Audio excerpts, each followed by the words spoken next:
Hi, this is Deborah from LatterdayVillage. Now you get to put a face and a voice with the name. As you know, in October, we received the announcement of and explanation for many big changes and new programs for our church and home. And it was announced before it actually was explained the details of that it was coming. And I knew it was coming, and from the time I knew it was coming until it arrived, I didn't know what was going to happen with Latter-day Village. I felt like I was on hold, and that until then I wouldn't be able to make some decisions because the big curriculum changes has a huge impact on Latter-day Village. And what we offer is support for whatever the curriculum is. And with the changes, that would mean all new material.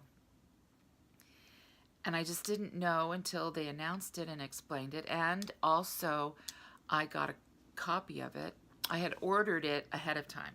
I had ordered the new Come Follow Me primary and Sunday school manuals. And it didn't arrive. They made it sound like it was going to come, but it really wasn't going to even be released to the public until after General Conference. So when I got my eyeballs on it and I started looking it over, I compared the home and the individual and family manual and the primary manual and the Sunday school manual, and saw that there were 50 weeks very specifically outlined on this week, this is what we're going to do. And that in all three programs, it was the same lesson block and lesson title. And yet, there were differences for what you were to do at home, what you were to do in primary, and what you were to do in Sunday school. It was the same topic, but there were different ways of emphasizing, different things to emphasize in each area. But it was exciting. Yeah, I've been doing this for 22 years. And before I started my website, I discovered early on, I was a convert called to be the primary chorister when I was 20. And it was like, I didn't know what primary was. Didn't know anything about it. Suddenly I'm serving in this capacity, and no one knew how dumb I was about it. And they were like, oh boy, we just thought if we told her she was a chorister, she'd know what to do. And I didn't. So very gently, the first instruction I got it was sweet. I can just picture Sister Patty Gifford in the Olympia First Ward telling me that there were certain books that I could use to choose the songs that we were going to sing. And she handed me this little stack of orange books and orange and white books and booklets and I said, oh, cool. Because I was singing all kinds of, pagan songs, so to speak, in primary without knowing that there were specific songs that I was supposed to sing. Or at least a pool that I could choose from, this pool of books and songs. So I had a huge education in that first calling that I had in primary. A few weeks later, she said, you're welcome to use visual aids in your singing time. And I go, oh, cool. I didn't know. So you see where my background was and how naive and novice I was when I got started. But I discovered in 6 months of doing that there was nothing more fun than using my creativity to have fun at teaching the gospel to children. I fell in love. And if I hadn't had that calling, I wonder if I would have ever even known that I love teaching children the gospel. Who knew? How was I supposed to know? I was a convert. I was the youngest in my family. I wasn't used to working with children, and I had no idea I'd like it. I really didn't know. And ever since then, pretty consistently, so I'll just say it's been over 40 years that I have been doing my, either just for my own calling, or that I shared as a stake leader. And then I started my website 22 years ago. Within a few years, I was called to be the stake music leader.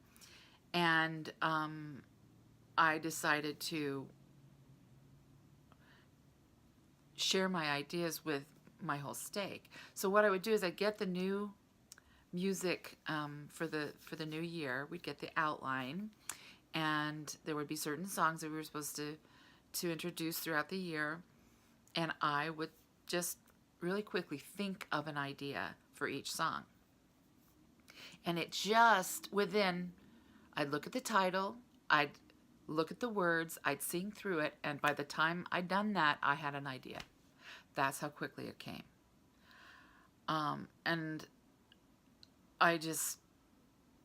it happened year after year after year after year. Back in those days, there was a lot more variety in the songs that we sang from year to year. We've been repeating the same music over and over again in the last several years, and it's a little distressing to me because there's so many wonderful songs, and why do we just keep singing the same small number of them? But anyway, I would do the same routine. I would look at the songs, and I would come up with ideas within 5 minutes for each song. And so within an hour, I'd done all the songs for the year. At least the basic idea, and I'd write it down just in pencil on a piece of paper, and then I relaxed, because when it came to preparing this material for that particular song, I already knew what I was going to do, and it just all came together really easy. And this is how it was for me, and it's been for me for years. And knowing that the curriculum was going to change, everything I've been through a lot. I've been through a lot personally, and my business, my health, and I've moved all over the place. I feel so unsettled, and I'm aging, and I'm like, do I have anything left to give? And I found myself not being able to think of anything, not having any ideas for anything.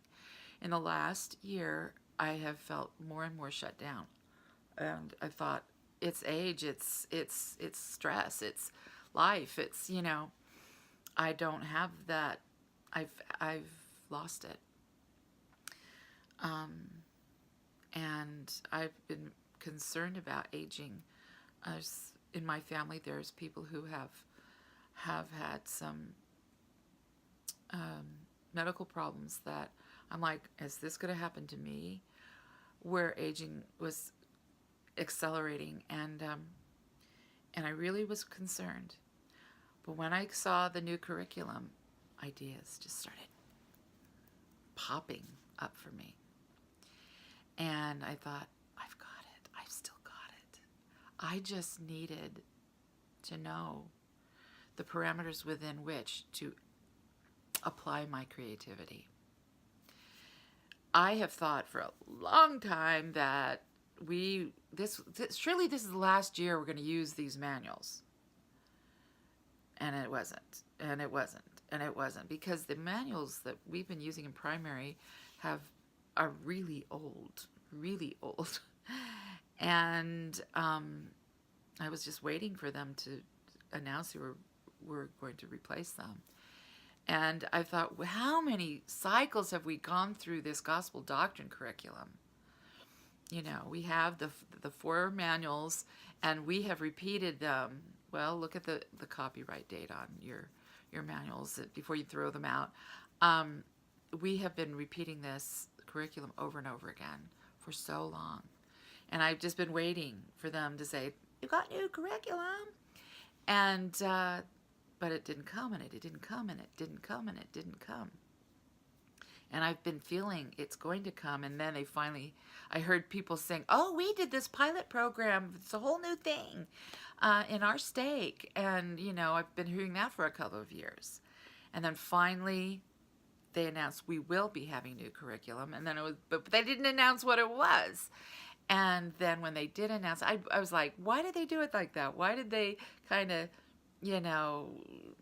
prick our curiosity, like before they actually announced what the new program was? And I thought, well, it was pretty extensive. The changes were so huge that maybe it was, getting us prepared for a big change so that it wouldn't blow us over when it actually came. Anyway, that's what I've been needing. I've been needing to know the new direction that we were going to go in. And then within those parameters, the creativity was there. And I am so excited about what we have to offer.